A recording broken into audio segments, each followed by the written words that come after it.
On today's episode, we're going to talk about what has gone into and what factors have contributed to the Bulls' improved play since the All-Star break, albeit 2 games. We're also going to talk about Pat Bev's leadership and how important it is for the Chicago Bulls to own the tiebreaker over the Toronto Raptors, which they could do with a victory tonight. We're going to get into all that and more right after this. You are Locked On Bulls, your daily podcast on the Chicago Bulls, part of the Locked On Podcast Network, your team every day.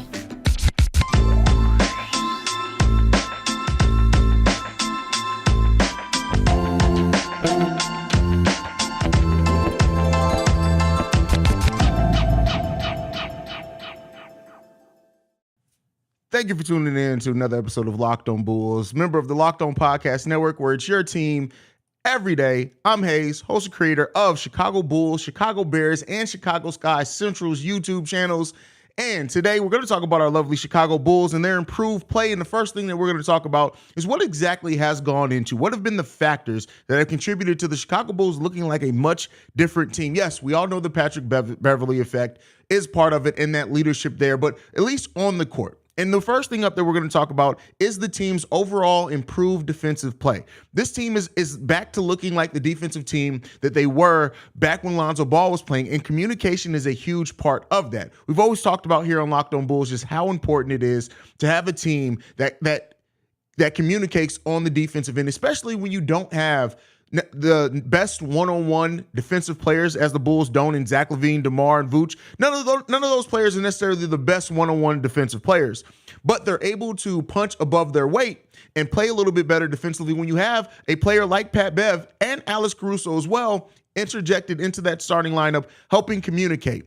Patric Beverly is such a good communicator at identifying what the other team is trying to do on the offensive side of the ball. It's very similar to the impact that Lonzo Ball had there. We're seeing better defensive ratings from Zach LaVine, which we'll talk about here in kind of the next part of this, DeMar DeRozan and Nikola Vucevic. Now, defensive rating isn't everything as well, but we are seeing just a better and more locked in and engaged defensive team from the Chicago Bulls, and it's something that has definitely helped this team play much better, is that concerned, focused defensive effort and consistent defensive effort. And one of the things that we're not seeing with the Chicago Bulls team as well is them just not getting down on themselves and the energy just changing. They are going in, they're executing defensively. And I will say as well, the changes to the lineup also have helped the bench unit. That bench unit now is a defensive bench unit. When you look at Io, Patrick Williams, Kobe White with his improvements defensively, Derrick Jones Jr., Andre Drummond, all those players that coming off the bench, they give energy defensively. Yes, some of them, as in Kobe White, isn't necessarily the best one-on-one defender, but it's just helping this team play much better and also pushing the pace. This team is playing with a much better pace than what they were before. And so those all things are definitely contributing to this team just looking like a much better team since the All-Star break. And while, yes, a lot of that is because of Pat Beverly and his, like I said, his communication, but Alex Caruso also being in that starting lineup. Io, Pat will, especially in a game like tonight against the Raptors, they're going to have to push the pace, but play solid defensively as well. And we're seeing that, yes, the bench did not score very much in the last game, but that defensive energy and effort around this team is contagious. And when you don't have necessarily the best basketball IQ players, in a Zach LaVine whose basketball IQ does hurt him at times, having a communicator like Patrick Beverly out there is going to help them just be so much better defensively. And we're definitely seeing that from this team. The next thing that's playing into this is Zach LaVine is just back looking like an elite offensive player. And when Zach LaVine plays efficiently and on an elite level, it's going to make the game so much easier for everyone around it, right? And over this 2-game stretch, albeit a smaller sample size, and we need to see it continue if this team is really going to have a decent playoff push or play-in push. But Zach LaVine over the last 2 games, 29.5 points per game on 65% overall shooting from the field, 58% from three-point range, 3 assists and only 2 turnovers over these last 2 games. But as I alluded to as well, it's also the defensive impact. Zach LaVine over the last 2 games has had a 100.7 and a 95.5 defensive rating. Those are great numbers. I talked about at the beginning of the season wanting to see Zach LaVine make the leap defensively, and I said, hey, if you can get to a 108 defensive rating, that shows that you've made some steps. Now, he has not hit that, but at least in these last 2 games, we're seeing a much better engaged and locked in Zach LaVine. And what an efficient scoring Zach LaVine does, it allows more opportunities for other players. It forces the other team to maybe double team him at times. And then when you have the tandem of Zach LaVine and DeMar DeRozan both scoring efficiently, it opens up that game for DeMar DeRozan to be the clutch player that he is, and especially in fourth quarters, just to come in, do his thing, get to the free throw line. And so the combination of those two things, Zach LaVine being and looking like an efficient, elite offensive player again, has made the game easier offensively for everyone else. Now, I would still like to see Zach LaVine shoot a little bit more threes, especially because we're not a three-point shooting team. It's really going to be him, Kobe, Patrick Williams that take the majority of the threes. But you want to see what you want to see from Zach LaVine, at least offensively. You're very, very much so getting over this stretch for the Chicago Bulls. And it's been a revelation. Like, this has been the Zach LaVine that we wanted and hoped to see after this contract extension. And him doing that and playing to that level, again, albeit 2 games, has definitely opened up the Chicago Bulls offense a little bit more. And like I said, when you have the tandem of him and DeMar DeRozan both playing efficiently, and you have your role players stepping up, making shots as well, it's going to help. And Vooch is a consistent. Like, Vooch has been the most consistent Bull. It's not a slight that I don't have him on this list, because he's been the most consistent. And I do think that as this team grows and as Pat Bev and they grow more into this rotation and find their rhythm, that we're going to see Pat Bev utilize Vooch even better. And I want to see Nikola Vucevic, Zach LaVine pick and roll, pick and pop really become a better weapon for the Chicago Bulls as well. And I do think that we can see that. So that's the next thing up that's playing a big role in the Chicago Bulls' improved play over these last couple of games. And the last one, it's just responding better to runs, right? It's not letting that energy shift. So often with the Chicago Bulls team, so many times this season, when another team gets on a run, we see this team get down on themselves. We see them start pressing the issue. We see them not as engaged defensively. They're responding to those runs much better. Now, again, against Brooklyn, wasn't very many runs to respond to, even though they did go on a miniature run, but the Bulls locked in defensively and they kept going. But specifically in the last game that the Chicago Bulls played against the Wizards, we saw the Wizards take the lead in the second quarter and then take the lead again in the third quarter. And the Chicago Bulls responded to both of those runs and that team taking the lead in the way that we want to see them respond to. They locked in defensively. They didn't press the issue offensively. A couple of times Zach and DeMar took some questionable shots, but outside of that, they really just went through their offense. They ran their offense. They got back. They got those, they got turnovers. They pushed the pace. And those are the things that help this team, is how they respond to runs, especially in their upcoming schedule. This team, if they play better and respond to those runs better and don't get down on themselves and learn how to stop the bleeding, that's going to go so far in this team just hopefully improving the season on the back end of the season and getting into the play-in. So it means so much to this team to just see the way that they've improved and it being sustainable things. All those things that I mentioned, albeit Zach LaVine shooting 65% from the field probably isn't going to maintain, but the efficient play, right? These are all very sustainable things for the Chicago Bulls, and that's what makes it the most hopeful time really of this season for the Bulls, is that everything they're doing is sustainable, right? It's not just relying on other teams to get cold from the field. It's not just relying on other teams to miss three-point shots. It's not those things. The Bulls are doing things that are repeatable, sustainable, and it is in their control, limiting the turnovers, playing efficiently on the offensive and defensive side of the ball. These are all things that the Bulls can do if you can control the ball. If you get turnovers, push that pace, right? That's one thing that this bench unit has been very good at over this stretch. The Chicago Bulls bench unit, they get rebounds, they play solid defense, they get turnovers, and with that, it allows a player like Ayo Dosunmu, a player like Kobe, who are much better in transition, and Andre Drummond to just maximize their game some. So we're seeing these things, and like I said, the biggest factor in this and the thing that is not just riding the wave is that a lot of these things are sustainable. It's just, are we going to see them sustain? And I will say this, Billy Donovan has coached a little bit better over this time as well. I like the way he uses his timeouts better. There was one time specifically in the last game where I feel like he swallowed his whistle when he should have used it. Coaches don't even use whistles. You know what I'm trying to say. So those are the things that I would like to see from this Bulls team. Those are the things that are sustainable from this team. And those are the things that this team can do if they want to continue this pace that they're pushing. So, it is what it is. And the improvement is real for this team. It's just, are they going to sustain it? Right now, the sustainability of it is the biggest question, even though there are all very sustainable things. Are the Bulls going to sustain it? Because we've seen this team go so up, so down over the course of the season. But I, for one, I'm believing in it. And maybe they might come back to bite me in my ass, but as of right now, I'm believing in the improvement from this team. The levels of that improvement and the success of it may vary, but if they stay doing these type of things, we're going to be talking about the Bulls in the postseason for sure. But all right, next up, we're going to talk about Patric Beverly and his leadership and what that has meant to the team. But first, I got to talk to you guys about Built Bar. Looking for a delicious treat, but don't want all of the fat and calories? Then you got to try a Built Bar.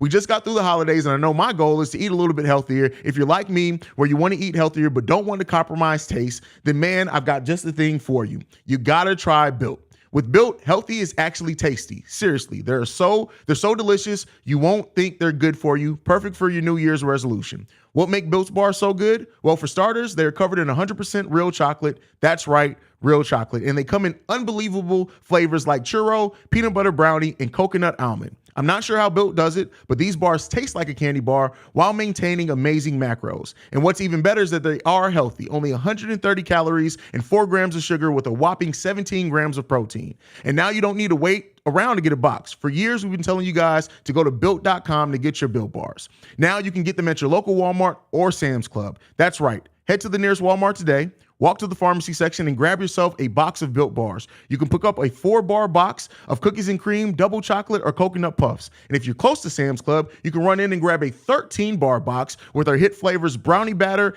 and churro. You can thank me later. All right, beautiful people, let's get into it. So Patric Beverly's leadership has been the story around the Chicago Bulls right now. We've heard him. We saw the initial press conference, him coming in and saying, hey, I don't want Zach LaVine to shoot, right? And I mean, I don't want Zach LaVine to pass the ball. I want you to focus on scoring. You're our scorer. And I think that those things are coming to fruition for the Chicago Bulls. But a quote came out today that he said on his Pat Bev pod, and it was this. He said that he went to Kobe on his second day with the team and told Kobe, I'm a big fan of your game. Just want to let you know, I love your game. I love what you do. You're a hooper, and you can pass it way better than I thought.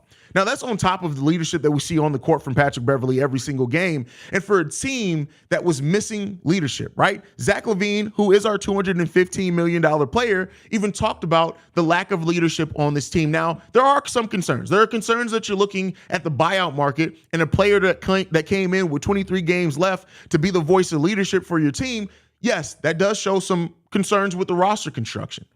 But I do want to, we do need to appreciate the fact that a player like Pat Bev is coming in and doing that. Yes, he's a hometown kid. Yes, he wanted to be here. All those things matter.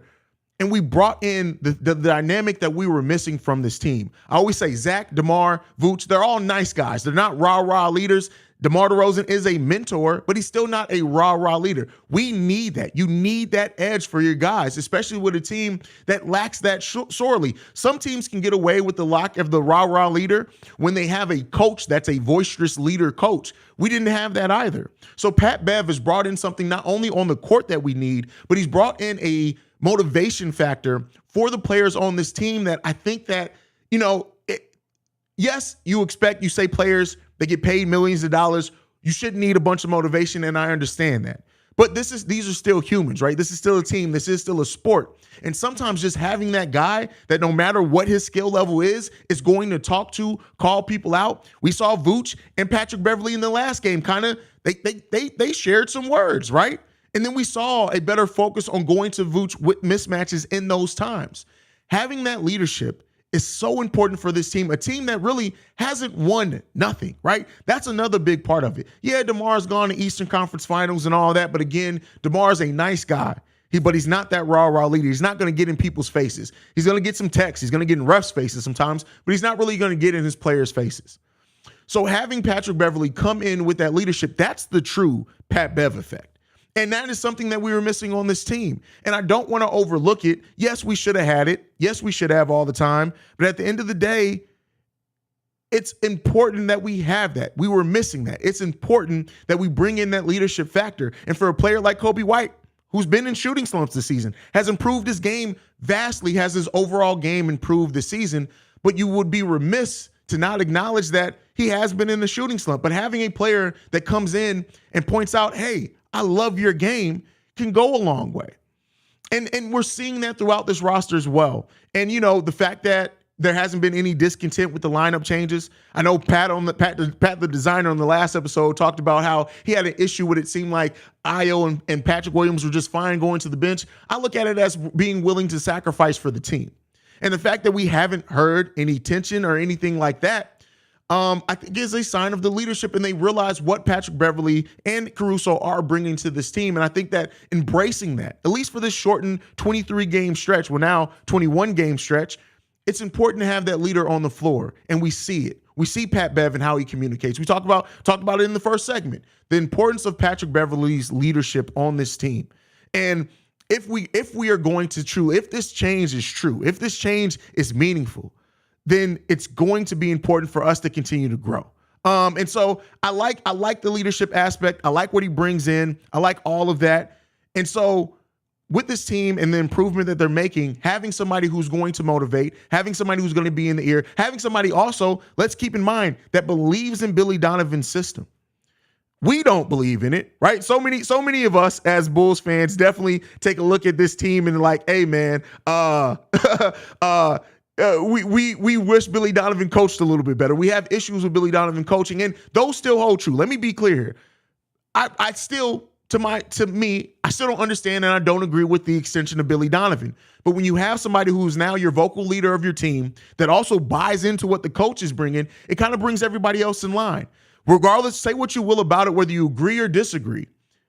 But I understand the fact that Patrick Beverly believes in Coach Billy Donovan. He sings the praises of Coach Billy Donovan. And having him believe in what Billy Donovan's trying to do and trying to execute, and then him going out there and being that extension of the coach on the floor, it's helping everybody else understand what they need to do in their place and roles on this team.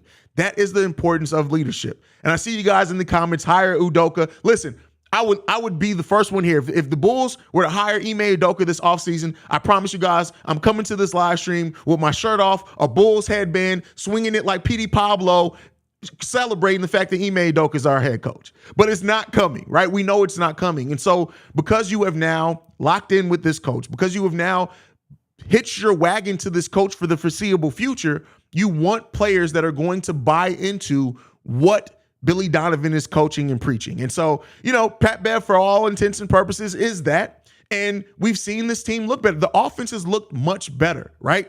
And that is still with Coach Billy Donovan being the one that is drawing up the schemes and these plays. So as we go forward to the end of the season and we really take a look at that, Patrick Beverly's leadership is going to be tantamount for this team. It's going to be highly important for this team because we don't have leaders. We are paying $100 million in our big three that aren't leaders, right? And there's something to say about that as well. So, it is what it is. Nate McMillan, I'll keep Nate McMillan up off my team. I'm not a believer in Nate McMillan at all. I see you guys in the comments. So that's just, that's how I look at it as a perspective of somebody who watches this team in and out.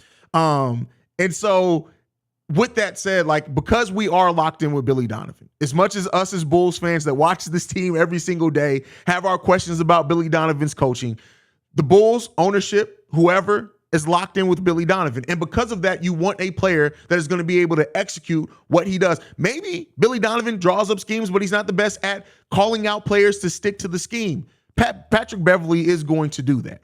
He's going to do that. And so it's really, when you have your point guard really truly be an extension of the coach and they're also actually running and telling guys where to go on offense and defense, having that player be an extension and be somebody who believes in what Billy Donovan is doing is going to help truly. And like I said before, and I maintain this, and I know a lot of Bulls fans get on me about this, Billy Donovan is not a terrible coach. He's not a championship winning coach. He's not an all-time great coach, not at any stretch of the imagination, but he's also not a terrible coach. He may not be a good coach for this team, but we're seeing that start to change and transform a little bit when you have a point guard that knows how to run that system, a point guard that believes in that system. And so as long as those things continue, the sky's the limit for the Chicago Bulls in the back half of the season. And we'll see how it goes. We'll see if this change in the Chicago Bulls mindset and things like that is going to hold true for the rest of the season. But at least right now, things are rocking and rolling. And Pat Bev, being a believer in head coach Billy Donovan, is helping, whether we want to believe in it or not. All right, so next up, we're going to talk about why it's important that the Chicago Bulls do get this tiebreaker over the Toronto Raptors. But before we do that, got to talk to you guys about another one of our sponsors, and that's LinkedIn. These days, every new potential hire can feel like a high-stakes wager for your small business. You want to be 100% certain that you have access to the best qualified candidates available. That's why you have to check out LinkedIn Jobs. LinkedIn Jobs helps you find the right people for your team faster and for free. We always like it when things are for free.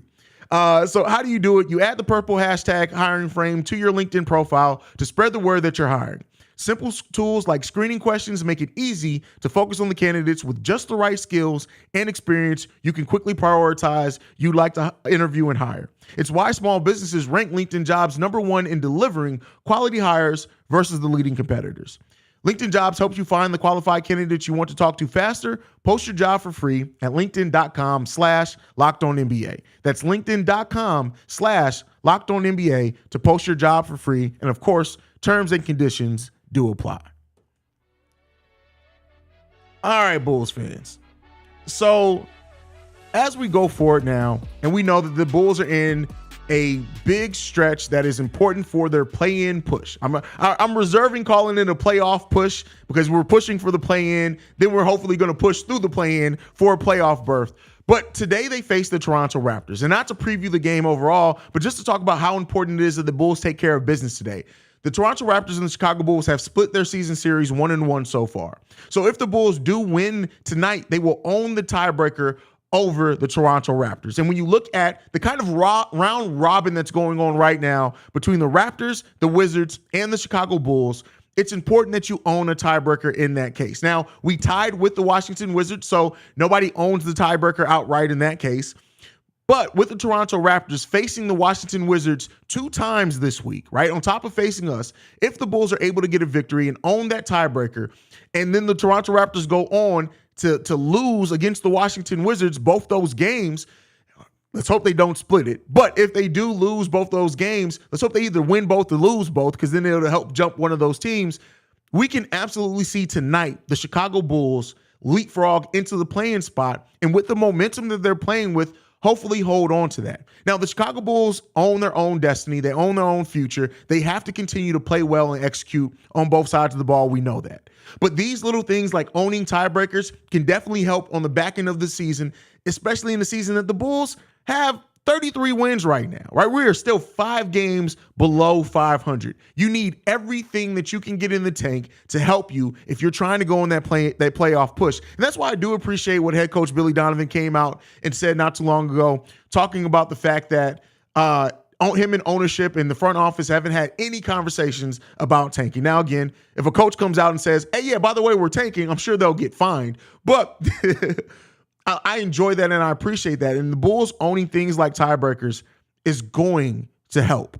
And so we'll continue to watch it and monitor it and see. But the Bulls have to do things like that because they project, and unless they win 90% of their winning games, they're going to need things that help, like owning tiebreakers, to get over that. When you look at the play-in area right now, the Miami Heat, the Atlanta Hawks, the Toronto Raptors, and the Washington Wizards are all in play-in spots right now. And that's with the Indiana Pacers and the Chicago Bulls in the 11th and 12th spot, and not too far back to where they can't make a push into getting into the playoffs. So the Bulls owning and having still games against a lot of these teams, it's going to matter. And we could be seeing a potential play-in preview against this Toronto Raptors team. And I tell you what, the Toronto Raptors, who added Jakob Poeltl, who's playing backup center for them. I remember when a lot of people asked, hey, would Jakob Poeltl even want to play backup for the Chicago Bulls? Well, he's forced into the backup now, at least for the rest of the season. But when you look at this, at the matchup with the Toronto Raptors, that's going to be a fun series. And if it gets to that, and I would not mind seeing the Chicago Bulls have to go through the Toronto Raptors, but it doesn't matter. Whoever the Bulls need to go through, they need to look at that opponent and figure it out. Now, we have, especially in that second Toronto Raptors game, we had a great game plan. We attacked them before they could set up their defense. We avoided their length, causing us a lot of issues. And I think that the Bulls are going to try to do a lot of those things similarly tonight against the Toronto Raptors. And they have now a point guard who's going to even help the Bulls be better defensively than what they have. But owning this tiebreaker over the Toronto Raptors, I don't want to overlook just how important it is for this Bulls team to do so. And if they can own that tiebreaker, and then the Toronto Raptors even go on to beat the Washington Wizards in both those games this week, we at that point would have a better record than the Wizards and own a tiebreaker over the Toronto Raptors. The Bulls' destiny would be in their own hands at that point. So we need that. And Shay pointed out a great thing as well. Shout out to Shay. He says we own the tiebreaker against the Miami Heat and the Atlanta Hawks as well. So at that point, we would own the tiebreakers over 3 out of the 4 play-in teams. That's major for this Bulls team as they head down the stretch of this season. That is super big for this team. So if they can do that and take care of that, we'll start seeing things change for the Bulls. And I didn't even realize, shout out to Shay for that fact.